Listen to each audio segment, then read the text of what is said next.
Ողջույն, Reopen-ի եթերում ամփոփում ենք հոկտեմբերի 16-ը։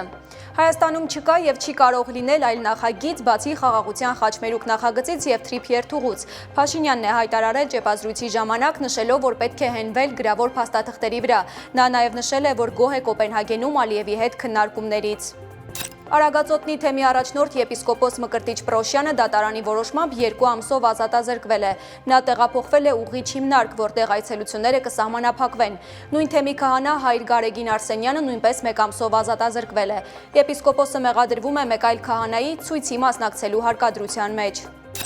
Կոռուպցիայի դեմ պայքարի դատարանը 30 օրով երկարաձգվել է գործարար եւ բարերար Սամվել Կարապետյանի կալանքի ժամկետը։ Կարապետյանը կալանքի տակ է հունիսի 18-ից, այն բանից հետո, երբ հրապարակավ աջակցություն հայտնեց հայ առաքելական եկեղեցուն։